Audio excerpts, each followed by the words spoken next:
الحمدللہ الذی وحدہ والصلاة والسلام علی من لا نبی بعدہ۔ پارہ نمبر 7۔ اس پارے کے شروع میں سب سے پہلے جو آیت ہے وہ اس موقع پر نازل ہوئی، نجاشی شاہ حبشہ جو حبشہ کا بادشاہ تھا، اس نے وفد 160 آدمیوں پر مشتمل وفد بھیجا مدینے۔ جب اس کو پتہ چلا کہ اللہ کے نبی صلی اللہ علیہ وسلم نے مکے سے ہجرت کر لی، تو جب اللہ کے نبی صلی اللہ علیہ وسلم مدینہ پہنچے تو دیکھا ان حبشہ کے لوگوں کو، تو اللہ کے نبی صلی اللہ علیہ وسلم نے سورہ یاسین کی تلاوت کی۔ ان 160 لوگوں نے جب سورہ یاسین کی تلاوت کو سنا تو ان کی آنکھوں سے آنسو آ گئے، تو وہ سارے ایمان لے آئے۔ تو اللہ رب العزت وہی پہلی آیت میں فرما رہے ہیں، مما عرفوا من الحق تفیض من الدمع مما عرفوا من الحق۔ آنسو اس لیے آئے کہ انہوں نے حق کو پہچان لیا۔ اس کے بعد اللہ رب العزت نے اس پارے میں قسم کے احکام کو ذکر کیا ہے کہ قسم کے بارے میں سمجھے کہ قسم کتنی اقسام میں ہے۔ تو 3 قسموں کی قسمیں ہوتی ہیں۔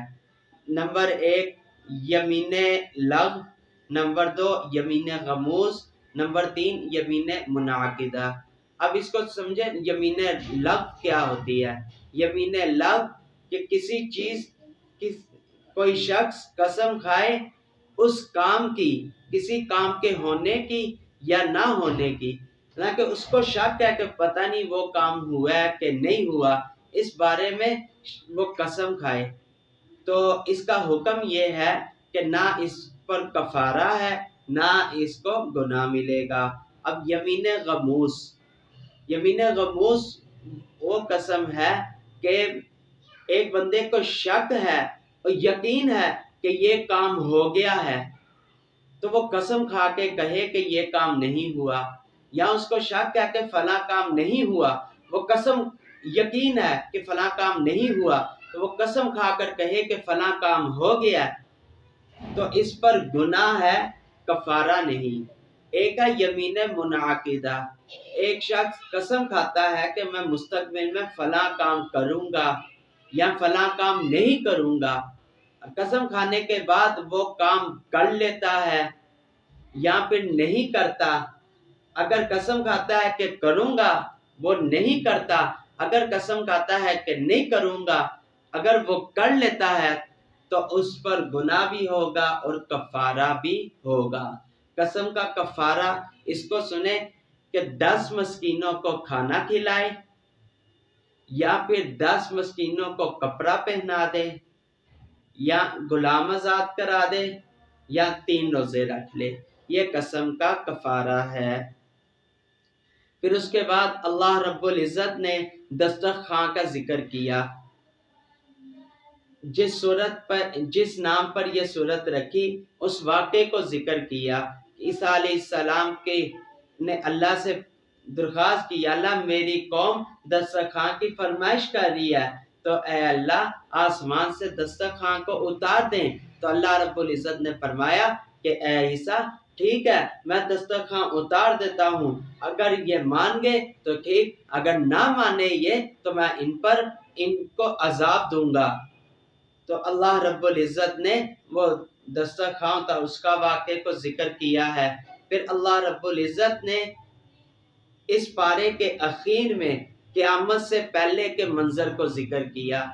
کیا ان تعذبهم فانهم عبادک وان تغفر لهم فانک انت العزیز الحکیم، کہ حضرت عیسیٰ علیہ السلام اللہ سے عرض کریں گے یا اللہ اگر آپ ان کو سزا دے دیں جب بھی آپ مختار ہیں، اگر آپ ان کو معاف فرما دیں تب بھی آپ اس کے حقدار ہیں کہ آپ معافی کو پسند کرتے ہیں، زبردست حکمت والے ہیں۔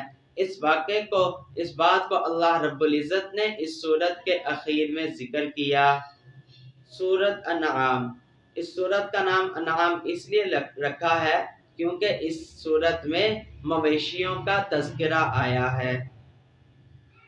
اب اس میں اللہ رب العزت نے مشرکین کے عقائد کی تردید کی ہے اللہ رب العزت نے۔ پھر اللہ پاک نے توحید اور قدرت کے دلائل کو ذکر کیا کہ اللہ رب العزت کی توحید کو اور اللہ رب العزت نے اپنی قدرت کو بڑی مضبوط دلائل کے ساتھ اللہ رب العزت نے ذکر کیا۔ اب اس کی وجہ کیا ہے؟ ان دلائل کو ذکر کرنے کی وجہ یہ ہے کہ ایک تو مشرکین کا رد کرنا اور دوسری وجہ حجت کو تام کرنا۔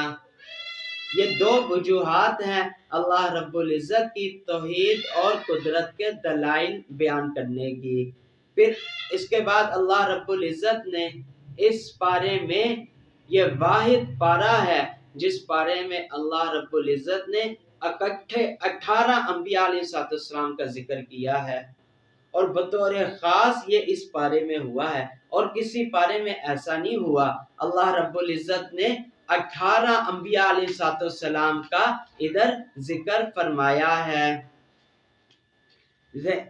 اس پارے میں حضرت ابراہیم علیہ السلام کا ذکر فرمایا، حضرت اسحاق علیہ السلام کا ذکر فرمایا، حضرت یعقوب علیہ السلام کا ذکر فرمایا، حضرت نوح علیہ السلام کا ذکر فرمایا، حضرت داؤد علیہ السلام کا ذکر فرمایا، حضرت سلیمان علیہ السلام کا ذکر فرمایا، حضرت ایوب علیہ السلام کا ذکر فرمایا، حضرت یوسف علیہ السلام کا ذکر فرمایا، حضرت موسیٰ، حضرت ہارون، حضرت یسع، حضرت یونس، حضرت لوط علیہ السلام کا ذکر فرمایا۔ یہ کل 18 انبیاء علیہ السلام ہیں جن کا اللہ رب العزت نے یہاں پہ ذکر فرمایا ہے، اور حکم دے دیا کہ ان تمام انبیاء علیہ السلام کی اطاعت کرو۔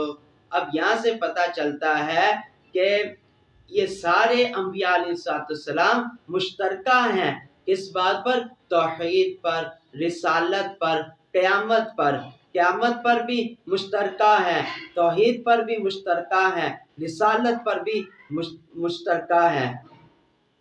اس لیے تمام انبیاء علیہ السلام کی بات مان لینا یہ فائدے سے خالی نہیں بلکہ ہمارے ایمان کا حصہ ہے۔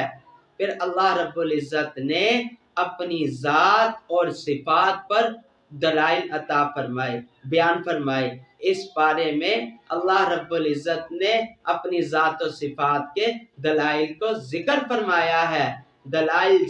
دلائل کی روشنی میں اپنا تعارف فرمایا کہ اللہ رب العزت کی وہ ذات ہے جو عبادت کے لائق ہے۔ اللہ رب العزت نے اس پارے کے اخیر میں اپنا تعارف ذکر فرمایا اور اپنی ذات اور صفات کی پر دلائل بیان فرمائے۔ پھر اللہ رب العزت نے اخیر میں اس پارے کے مومن اور کافروں کے درمیان فرق کو بتایا ہے۔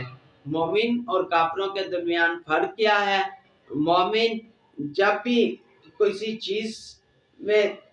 چیز دیکھتا ہے اس میں اللہ رب العزت کی نشانیوں کو دیکھتا ہے، اور کفار جو ہے وہ اللہ رب العزت کی نشانیوں کو نہیں بلکہ اسباب کو دیکھتا ہے۔ گویا کہ خلاصہ کلام یہ ہوا کہ مومن کی نظر مسبب الاسباب پر ہوتی ہے اور کافر کی نظر اسباب پر ہوتی ہے۔